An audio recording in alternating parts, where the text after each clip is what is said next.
Sultan El-Qassemi, on va parler d'art avec vous. Vous nous offrez une collection exceptionnelle, constituée il y a 6 ans, 7 ans presque maintenant, en 2010. Vous réunissez les grands noms de l'art moderne et contemporain arabe. Ça se passe à l'Institut du monde arabe. Pourquoi est-ce que c'est, selon vous, important, pour commencer, de montrer aujourd'hui ces œuvres et ces artistes au public français ? C'est pas le public français seulement, c'est pour le monde. C'est à nous maintenant, dans le monde arabe, de présenter nous-mêmes pour le monde.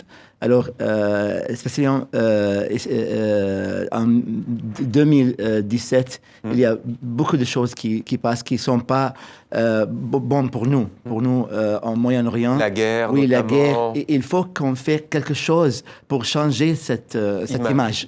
Oui, alors les films, les photographes, les médias, les arts, il faut essayer de changer cette image.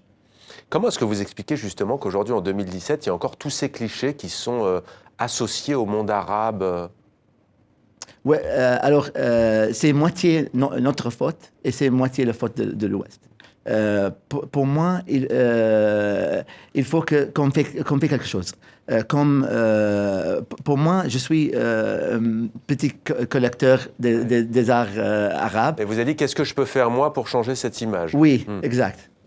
Et pour moi, partager les arts en France, en Amérique, dans le Moyen-Orient, nous-mêmes, on a besoin de parler avec... de connexion, oui, par exemple, avec le Maghreb, la Tunisie, l'Algérie, le Maroc, parce qu'il y a des artistes qui viennent de cette région. Oui, il faut montrer des artistes de Golfe au Maghreb, les artistes de Maghreb au Levant, en Égypte, comme ça. Alors on va commencer, on voit défiler à l'image ces œuvres. On va commencer peut-être par Marwan Kassab, qui est syrien, qui nous a quittés, hélas, l'an dernier. Oui. C'est lui qui est à l'origine de l'affiche, justement, de cette exposition qui se tient à l'Institut du monde arabe. Est-ce que vous pouvez nous en parler ? Oui, cet peintre, il s'appelle Dergamal. C'est de l'année 66, alors il y a 50 ans. Il est venu en Allemagne à 66, je crois, et il habite seulement. Alors, il n'a pas de famille, il n'a pas des amis, et tu peux voir la frustration, comme on dit. Oui, c'est ça. Oui, alors, et puis... La solitude aussi. Oui, il a quitté le figuratif après les années 70. Autre artiste qu'on va voir maintenant, Etel Adnan, artiste libanaise, idem. Qu'est-ce qui vous a plu chez cette œuvre et en quoi est-elle importante dans l'art arabe ? Très important. Etel Adnan, elle a 92. Alors, elle a 92 ans. 92 ans, oui. Elle est libanaise. Cette pièce, c'est des ans 62, 63. Abstract, très important, 50 cm².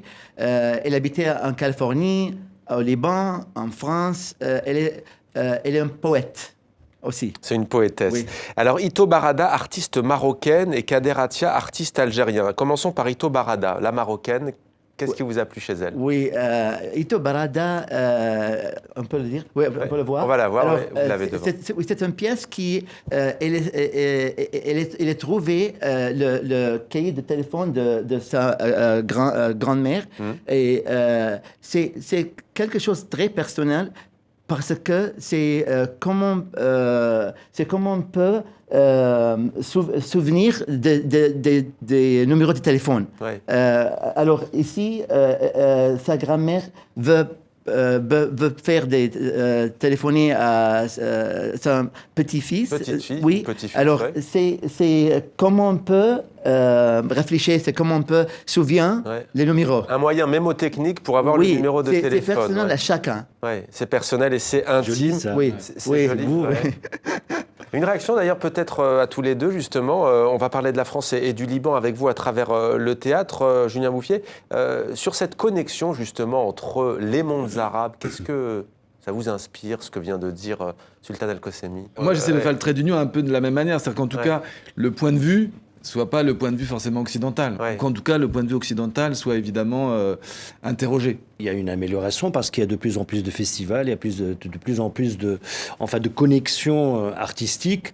Mais c'est vrai que la barrière de la langue, je crois qu'en Occident, on croit que tous les Arabes parlent le même langage. Chaque pays... Il y a plein de langues. Ah oui, totalement. C'est pas oui, enfin, elles sont dérivées de l'arabe, mais elles sont très différentes et la prononciation n'est pas la même. C'est-à-dire, on ne se comprend pas facilement si on se parle.